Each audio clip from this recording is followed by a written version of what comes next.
Good morning students. Last की video में हमने लुईस अवधारणा के बारे में पढ़ा था। लुईस ने अम्ल को परिभाषित किया, क्षार को परिभाषित किया। अब आगे पढ़ेंगे हम अम्लों के गुणधर्म, अम्लों की विशेषताएं, अम्लों की प्रॉपर्टीज। हेडिंग डालेंगे आप लोग, अम्लों के गुणधर्म, अम्लों के गुणधर्म। अम्लों के गुणधर्म या विशेषताएं या प्रॉपर्टी एक ही बात है।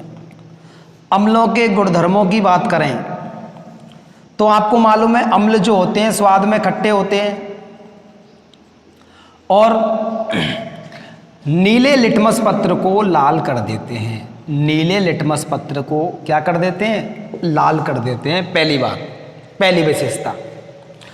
दूसरी विशेषता क्या है? अम्ल जो होते हैं, अम्ल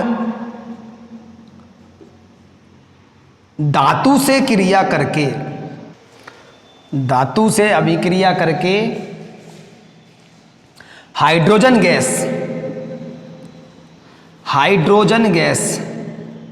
देते हैं, हाइड्रोजन गैस देते हैं और साथ में लवण बनाते हैं। बहुत इंपॉर्टेंट प्रॉपर्टी, ज़्यादातर क्वेश्चन पूछा जाता है यहाँ से। 2019 में क्वेश्चन आया, 2020 में भी ये क्वेश्चन आया, 2021 में भी आ सकता है। अम्ल जो होते हैं धातु से अभिक्रिया करेंगे, किसका निर्माण करेंगे? हाइड्रोजन गैस निकलेगी और उसके बाद किसका निर्माण करेंगे? लवण का निर्माण करेंगे। जैसे मैं बात करूँ आपसे, H2SO4 उदाहरण के रूप में बात करते हैं, अम्ल है और हमने एक धातु ले ली जिंक।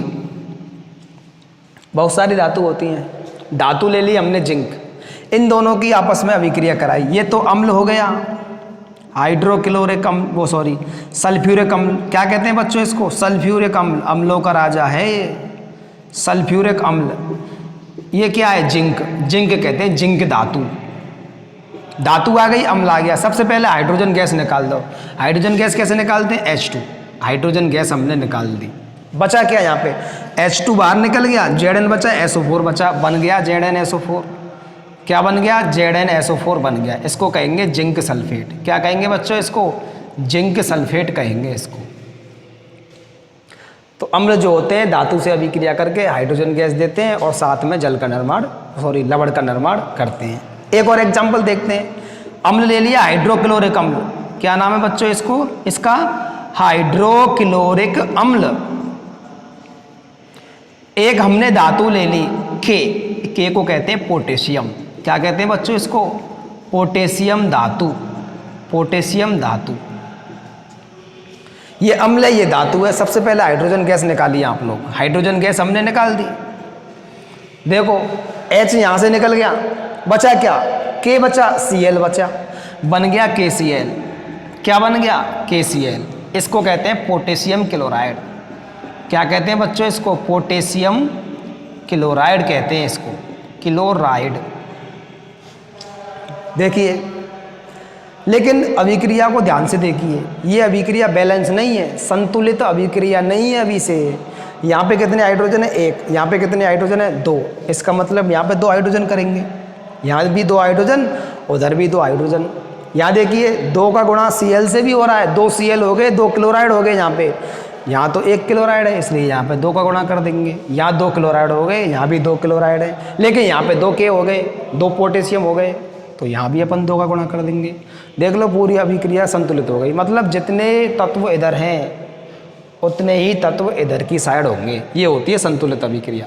समझ में आ रही है? बात नहीं आ रही है? अगले गुणधर्म की बात करते हैं। अगला गुणधर्म नंबर 3। अम्ल जो होते हैं धातु ऑक्साइड, धातु ऑक्साइड। धातु ऑक्साइड का क्या मतलब होता है?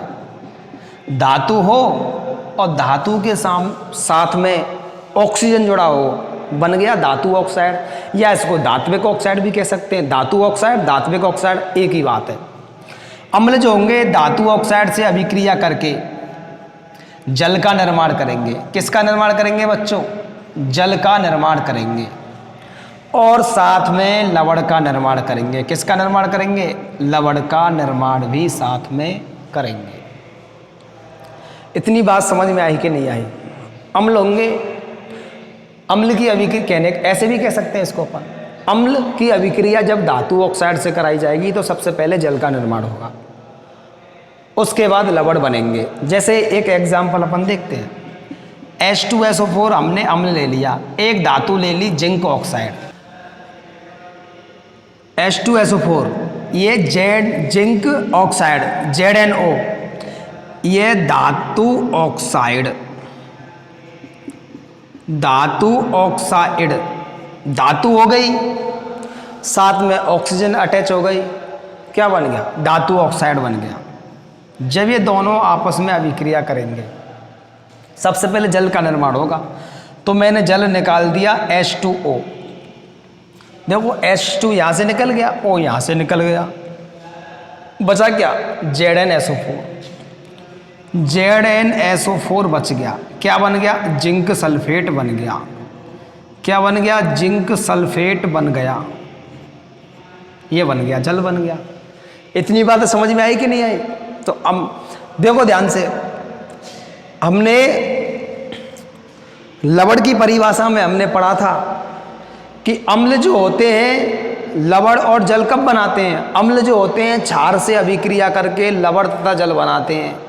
यहाँ पे क्या हो रहा है? अम्ल धातु ऑक्साइड से अभिक्रिया करके लवण तथा जल बना रहे हैं। तो कहने का मतलब क्या हुआ समझो, ये धात्विक ऑक्साइड किसका कार्य कर रहे हैं? एक तरह से क्षार का कार्य कर रहे हैं। देखो यहाँ पे अम्ल हो जाएगा, ये क्षार हो गए, लवण और जल बन गया। तो अपन ये कह सकते हैं कि जो धात्विक ऑक्साइड होते हैं वो क्षारीय प्रकृति के होते हैं, धात्विक ऑक्साइड होते हैं वो क्षारीय प्रकृति के होते हैं। इंपॉर्टेंट क्वेश्चन, डायरेक्ट क्वेश्चन पूछा जाता है, धात्विक ऑक्साइडों की प्रकृति क्षारीय होती है, क्यों? क्योंकि वो अम्लों से अभिक्रिया करके लवण और जल का निर्माण करते हैं, इसलिए। समझ में आई बात नहीं आई? एक और एग्जांपल ले लेते हैं, चलो। HCl हाइड्रोक्लोरिक अम्ल, कॉपर ऑक्साइड, हमने धात्विक ऑक्साइड ले लिया। धात्विक ऑक्साइड क्या है? कॉपर ऑक्साइड है, इसको कहेंगे अपन कॉपर ऑक्साइड। कॉपर ऑक्साइड, यहां पे इसको कहेंगे अपन जिंक ऑक्साइड। ध्यान दीजिए, सबसे पहले जल का निर्माण होगा H2O, H यहां से निकल गया, O यहां से निकल गया, बना क्या? CuCl। अब ये बनेगा CuCl2। क्या बनेगा? CuCl2 बनेगा। बहुत से बच्चे ये सोच रहे होंगे ये बन जाए CuCl। CuCl नहीं बनेगा बच्चों, CuCl2 बनेगा। क्यों? Cu की वैलेंसी होती है +2, Cl की वैलेंसी होती है -1, इसकी संयोजकता इसके चरणों में, इसकी संयोजकता इसके चरणों में, Cu -1 Cl2 +2, क्या बन गया? CuCl2, क्योंकि माइनस को प्लस को और एक को नहीं लिखते, बन गया CuCl2। अब अभिक्रिया संतुलित आपको करनी पड़ेगी। अभिक्रिया संतुलित नहीं है, ये अभिक्रिया बैलेंस नहीं है, क्योंकि इधर 2 हाइड्रोजन है, इधर कितने हाइड्रोजन है? 1 हाइड्रोजन, तो इधर 2 हाइड्रोजन कीजिए आप लोग सबसे पहले, बाकी पूरी अभिक्रिया संतुलित है। 2 क्लोरीन हो गए, इधर भी 2 क्लोरीन हो गए, Cu 1 है, इधर भी Cu 1 है, इधर O 1 है, उधर भी O 1 है। इतनी बात समझ में आई कि नहीं आई? आगे देखते हैं बच्चों।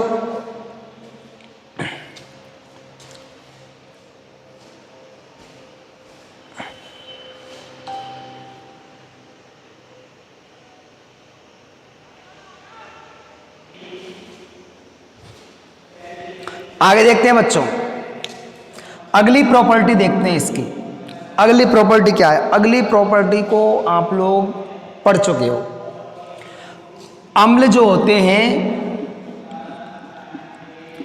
क्षार से अभिक्रिया करके लवण तथा जल बनाते हैं, लवण तथा जल बनाते हैं। अम्ल जो होंगे क्षारों से अभिक्रिया करके लवण बनाएंगे और क्या बनाएंगे? जल बनाएंगे। एक जैसी बातें लग रही हैं आपको? ये तीनों बातें एक जैसी बातें नहीं लगनी चाहिए, सब पे क्वेश्चन बनते हैं। समझ में आ रही बात? नहीं आ रही? ध्यान से समझें, वीडियो को पॉज कर करके ध्यान से समझें, तब समझ में आएगा मैटर। अम्ल जो होते हैं क्षारों से अभिक्रिया करके लवण या जल बनाते हैं, या फिर इस बात को मैं इस तरह से भी कह सकता हूं क्वेश्चन के हिसाब से, अम्ल जो होते हैं क्षारों से अभिक्रिया करते हैं तो वे एक दूसरे के प्रभाव को नष्ट कर देते हैं। अर्थात ये भी कैसे कह सकते हैं, अम्ल और क्षार की परस्पर अभिक्रिया के फलस्वरूप अम्ल और क्षार एक दूसरे के प्रभाव को नष्ट कर देते हैं। अम्ल ने क्षार का प्रभाव नष्ट कर दिया और क्षार ने अम्ल का प्रभाव नष्ट कर दिया। समझ में आ रही है बात, नहीं आ रही? और जल का और लवण का निर्माण करते हैं। इस क्रिया को उदासीनीकरण कहते हैं, इस अभिक्रिया को उदासीनीकरण कहते हैं। तो ये अभिक्रिया कौन सी हो गई? उदासीनीकरण अभिक्रिया। क्वेश्चन आता है बेटा, उदासीनीकरण अभिक्रिया किसे कहते हैं? तो आपका आंसर जाएगा अम्ल और क्षार परस्पर अभिक्रिया करके एक दूसरे के प्रभाव को नष्ट कर देते हैं और जल तथा लवण का निर्माण करते हैं। इस अभिक्रिया को उदासीनीकरण की अभिक्रिया कहते हैं। साथ में थोड़ी बहुत मात्रा में ऊष्मा भी उत्सर्जित होती है, ठीक है ना। एक उदाहरण देखते हैं, हमने अम्ल ले लिया H2SO4, चलो HCl ले लें, चलो ये हाइड्रोक्लोरिक अम्ल ले लिया। इधर मैंने NaOH क्षार ले लिया, दोनों ये भी क्षार है, ये तो क्षार है, ये क्या है? अम्ल। आपस में अभिक्रिया करके जल का निर्माण कराएंगे, जल का निर्माण करेंगे। देखो हो गया जल का निर्माण, क्या बचा? Na बचा, Cl बचा, NaCl बन गया। अब बहुत से बच्चे ये सोच रहे होंगे सर NH2Cl क्यों नहीं बना? अरे भाई Na की संयोजकता होती है +1, Cl की होती है -1, इसकी संयोजकता इसके नीचे, इसकी संयोजकता इसके नीचे, कोई प्रॉब्लम वाली बात आनी नहीं चाहिए। देखो बनाओ सूत्र, माइनस को ना लिखते, ना प्लस को लिखते, ना एक को लिखते, बन गया। देखो NaCl बन गया, ना कि NaCl2 बना। समझ में आ रही है बात, नहीं आ रही? NaCl बनेगा। अभिक्रिया को आप लोग संतुलित कर लीजिए। यहाँ पे 2 हाइड्रोजन, यहाँ पर भी 2 हाइड्रोजन, लेकिन 2 Cl हो गए। अब यहाँ पे कितने Cl हैं बच्चों? अपने पास 1 Cl है, इसलिए अपन क्या करेंगे? यहाँ पे अपन 2 लगा देंगे। लेकिन और ध्यान दीजिए, अब यहाँ पे 2 क्या हो गए? 2 Na हो गए। यहाँ पे 2 लगा देंगे, यहाँ पर भी क्या लगा देंगे?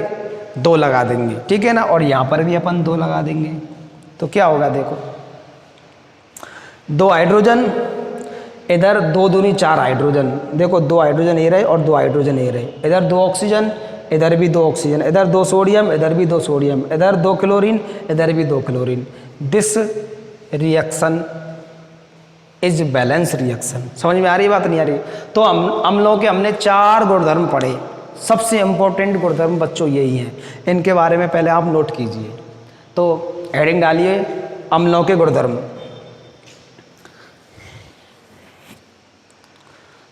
पहला गुणधर्म लिखिए आप लोग। पहला गुणधर्म लिखें, अम्ल स्वाद में खट्टे होते हैं। अम्ल स्वाद में खट्टे होते हैं तथा नीले लिटमस पत्र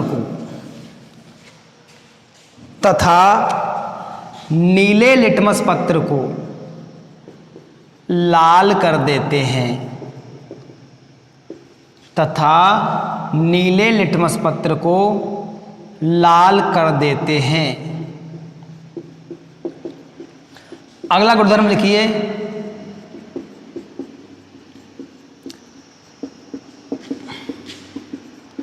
अगला गुणधर्म लिखेंगे, अम्ल धातु से अभिक्रिया करके, अम्ल धातु से अभिक्रिया करके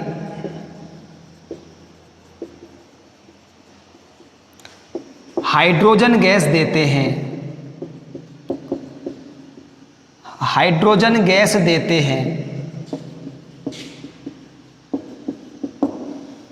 हाइड्रोजन गैस देते हैं। सबसे इंपॉर्टेंट प्रॉपर्टी है। जैसे 2 एग्जाम्पल अपन नोट करेंगे, करो साथ साथ नोट। H2SO4 की अभिक्रिया जिंक से कराई, ZnSO4 बन गया, साथ में H2 गैस बाहर निकल गई।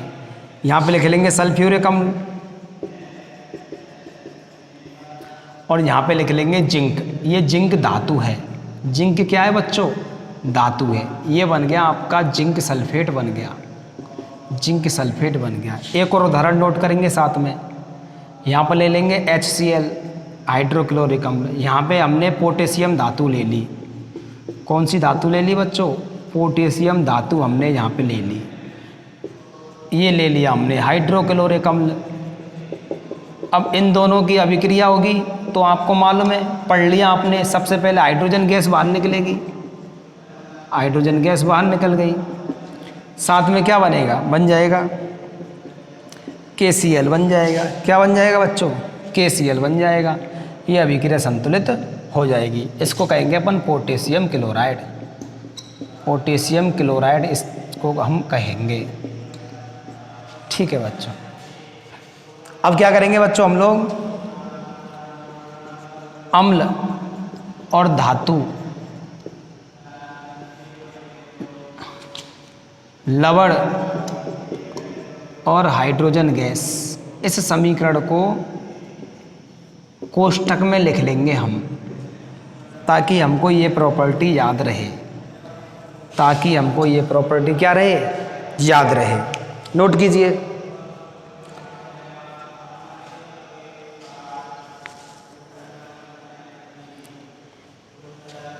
अगली प्रॉपर्टी लिखिए, अगला गुणधर्म लिखिए, तीसरा गुणधर्म लिखें बच्चों। तीसरा गुणधर्म लिखने से पहले इसी गुणधर्म में एक बात करते हैं, एक और बात लिखते हैं। अम्ल धातु से अभिक्रिया करके हाइड्रोजन गैस और लवण बनाते हैं। ये वाली बात आप लोगों को पता चल गई, लेकिन कैसे, इसका एक प्रयोग करके बताया है। 2 साल से लगातार क्वेश्चन आ रहा है, चित्र के रूप में दर्शाया है कि हम एक परख नली ली और परख नली में क्या किया। परख नली किसे कहते हैं बच्चों? एक कांच की नली होती है। जैसे मैं आपको बताऊं, ये कांच की नली हो गई, इसको कहते हैं परख नली। इसको क्या कहते हैं बच्चों? परख नली कहते हैं। इसको टेस्ट ट्यूब, परख नली कह दो या फिर इसको टेस्ट ट्यूब कह दो, एक ही बात है, कोई परेशानी वाली बात नहीं है। ठीक है ना बच्चों? परख नली कह दी अपने, ये परख नली हो गई। इस परख नली में क्या किया? सल्फ्यूरिक अम्ल भर दिया। क्या भर दिया? सल्फ्यूरिक अम्ल भर दिया। यहाँ पर लिख देंगे तनु H2SO4 या तनु सल्फ्यूरिक अम्ल। और क्या किया? यहाँ पे एक लकड़ी की डाट लगा दी, एक लकड़ी की डाट लगाई, लेकिन वो बाद में लगाई। इसमें क्या किया? जिंक के टुकड़े डाल दिए। और इसमें क्या डाल दिए? जिंक, जो धातु ली थी ना हमने, ये लिख देंगे जिंक धातु के टुकड़े, जिंक धातु के टुकड़े।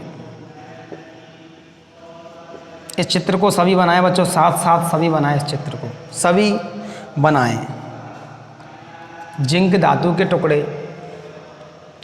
अब क्या किया? यहाँ पे एक डाट लगा दी और डाट में से होकर एक नली निकाल दी, कांच की नली निकाल दी। डाट क्यों लगाई इसको हम बताएंगे।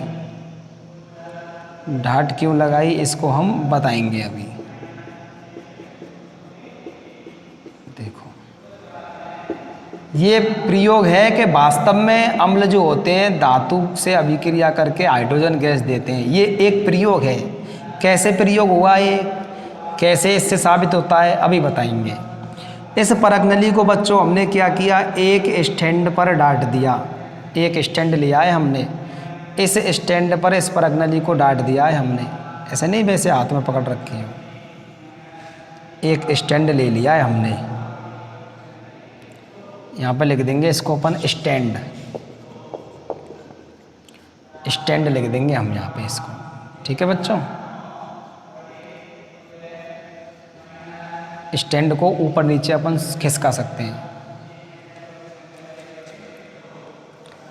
स्टैंड को अपन ऊपर नीचे खिसका सकते हैं।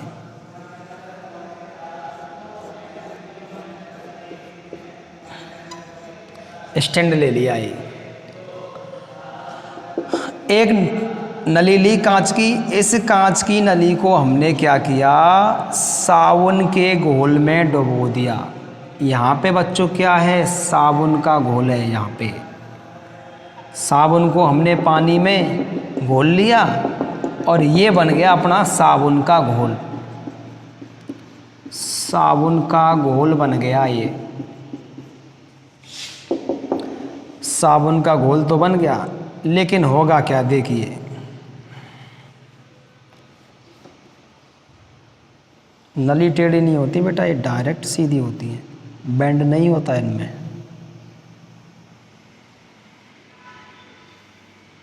कोई बात नहीं, चलो ठीक है।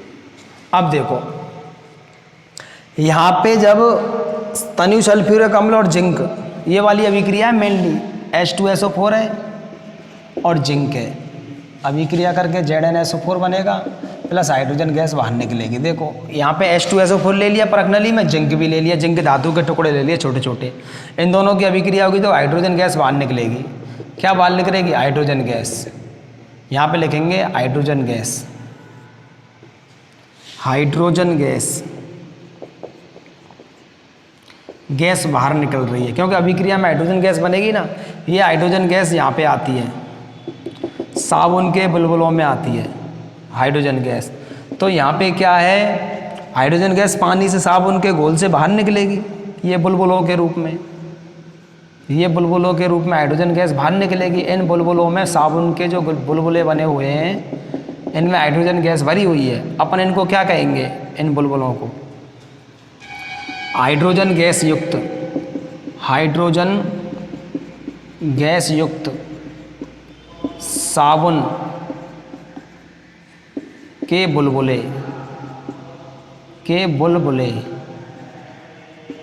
हाइड्रोजन गैस युक्त साबुन के बुलबुले। अब यहाँ पे क्या किया बच्चों, हमने एक मोमबत्ती को जला दिया। यहाँ पे क्या किया बच्चों, हमने एक मोमबत्ती को जला दिया। एक मोमबत्ती को हमने यहाँ पे जला दिया। देखो ध्यान से,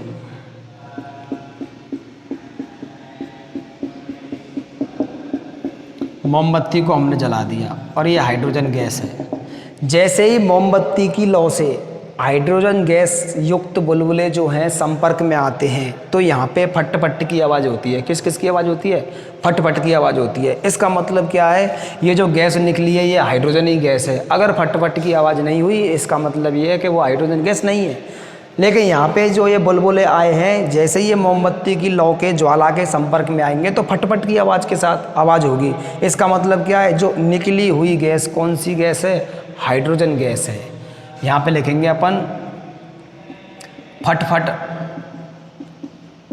ध्वनि के साथ, फटफट ध्वनि के साथ हाइड्रोजन गैस का दहन, हाइड्रोजन गैस का दहन। दहन का मतलब होता है जलना, दहन का मतलब होता है जलना। हाइड्रोजन गैस जब जलती है तो फट फट की आवाज़ करती है। किस किस की आवाज़ करती है? फट फट की आवाज़ करती है। इसको लिख देंगे बच्चों अपन मोमबत्ती। मोमबत्ती को क्या है, हाथ में पकड़ रखा है। मोमबत्ती को क्या कर रखा है बच्चों? हाथ में पकड़ रखा है, कोई वैसे नहीं पकड़ रखी है। समझ में आई? बात नहीं आई?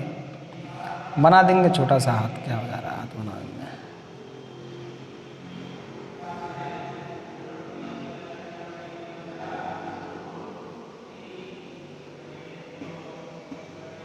ये मोमबत्ती को क्या है, हाथ में पकड़ रखा है बच्चों, ठीक है ना।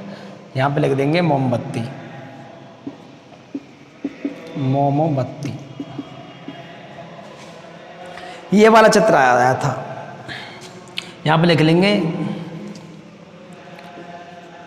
अम्ल तथा धातु की अभिक्रिया। अम्ल तथा धातु की अभिक्रिया 2 नंबर का चित्र आया था पिछले साल।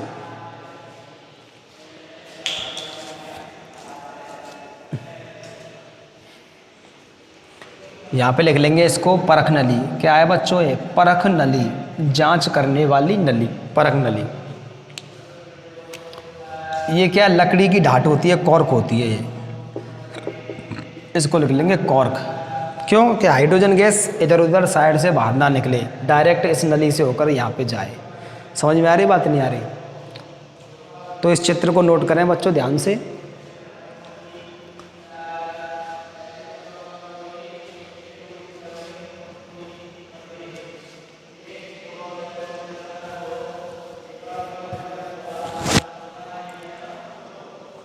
आगे देखें, ये दूसरी प्रॉपर्टी हो गई, ये दूसरी प्रॉपर्टी हो गई, दूसरा गुणधर्म हो गया। तीसरा गुणधर्म देखते हैं हम। तीसरा गुणधर्म क्या है बच्चों? लिखो तीसरा गुणधर्म, मैंने आपको बता दिया, लिखो। अम्ल धात्विक ऑक्साइडों, अम्ल धात्विक ऑक्साइडों, या लिख सकते हैं धातु ऑक्साइड, धातु ऑक्साइड लिख सकते हैं, से क्रिया करके जल तथा लवण बनाते हैं, जल तथा लवण बनाते हैं। अतः धात्विक ऑक्साइड क्षारीय प्रकृति के होते हैं, क्षारीय प्रकृति के होते हैं। अतः धात्विक ऑक्साइड क्षारीय प्रकृति के होते हैं, या धात्विक ऑक्साइडों की प्रकृति क्षारीय होती है, वो एक ही बात है, कोई परेशानी वाली बात नहीं। जैसे सल्फ्यूरिक अम्ल की अभिक्रिया हमने जिंक ऑक्साइड से कराई थी, यहाँ पर लिख लेंगे जिंक ऑक्साइड, जिंक ऑक्साइड लिख लेंगे, यहाँ पे लिख लेंगे आप सल्फ्यूरिक अम्ल, सल्फ्यूरिक अम्ल लिख लेंगे। आगे अभिक्रिया कराएंगे, जल का निर्माण होगा सबसे पहले H2, यहाँ पे लिख लेंगे जल, और यहाँ पे बनेगा जिंक सल्फेट ZnSO4, जो कि लवण है। क्या है बच्चों? ये लवण है ये वाला। एक और अभिक्रिया लिख लेंगे, ज़्यादा बड़ी बात नहीं है। हाइड्रोक्लोरिक अम्ल की अभिक्रिया हमने कॉपर ऑक्साइड से करा दी, इसको कहेंगे कॉपर ऑक्साइड, कॉपर ऑक्साइड कहेंगे इसको। सबसे पहले जल का निर्माण किया हमने, साथ में CuCl2 का निर्माण भी हो गया, ये अभिक्रिया बैलेंस हो गई। आगे एक ब्रैकेट में लिख लेंगे हम यहाँ पे अम्ल प्लस धात्विक ऑक्साइड, अम्ल प्लस धात्विक ऑक्साइड, लवण प्लस जल, इसको अपन ब्रैकेट में लिख लेंगे ताकि हमको ध्यान रहे, ताकि हमको क्या रहे बच्चों? ध्यान रहे। यहाँ पर लिख लेंगे कॉपर क्लोराइड है बच्चों, ये कॉपर क्लोराइड, क्लोराइड कॉपर का क्यूप्रस बोलते हैं इसको, क्यूप्रस क्लोराइड भी कहते हैं। अगली प्रॉपर्टी की बात करें, नोट कीजिए, अगली प्रॉपर्टी की बात करें, अगले गुणधर्म की बात करें, लिखो नंबर 4,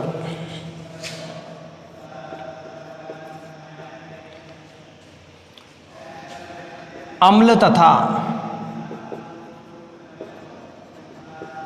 क्षार परस्पर अभिक्रिया करके, परस्पर अभिक्रिया करके एक दूसरे के प्रभाव को,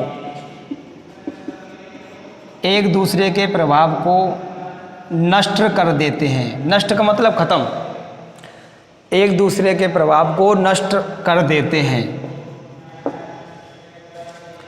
नष्ट कर देते हैं तथा लवण एवं जल का निर्माण करते हैं, जल का निर्माण करते हैं। यह अभिक्रिया उदासीनीकरण अभिक्रिया कहलाती है, उदासीनीकरण अभिक्रिया कहलाती है।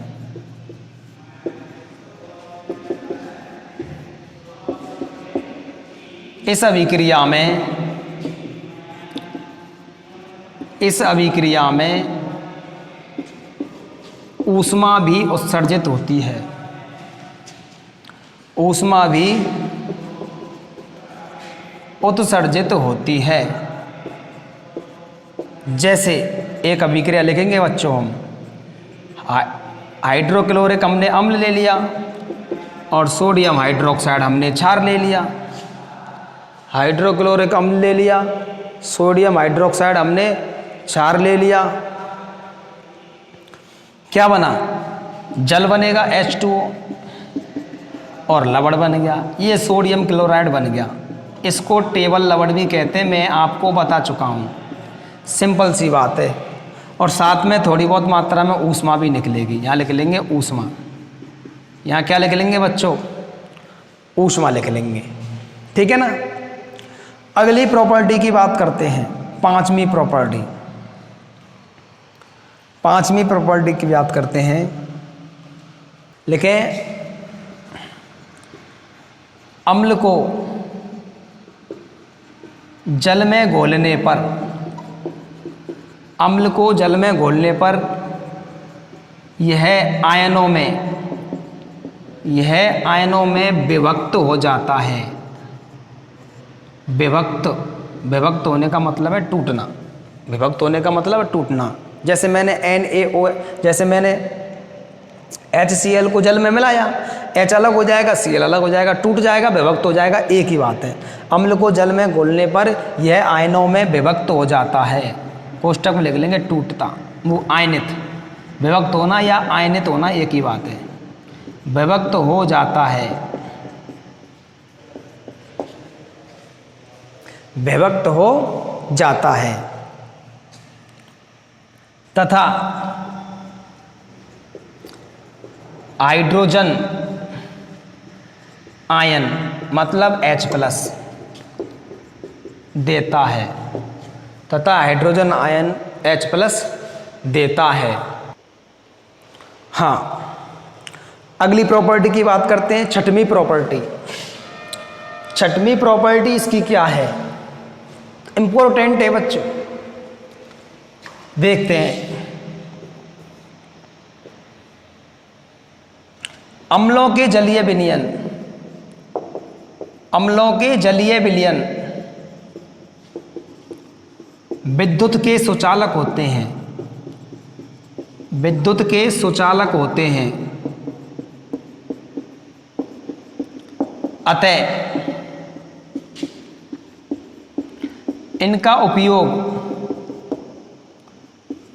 इनका उपयोग वैद्युत अपघट्य, वैद्युत लिख लो या विद्युत लिख लो, एक ही बात है, कोई परेशानी वाली बात नहीं है। अपघट्य के रूप में किया जाता है। इस पॉइंट को समझते हैं। ये वाला पॉइंट क्या कह रहा है? जलीय विलयन, अम्लों के जलीय विलयन, या अम्ल को हम जल में मिला दें तो वे ये विद्युत के सुचालक होंगे। जैसे मैंने पानी ले लिया, ये पानी है आसुत जल। क्या है बच्चों? आसुत जल। आसुत जल को कहते हैं शुद्ध पानी, बिल्कुल शुद्ध पानी। इसमें कोई भी लवण नहीं है।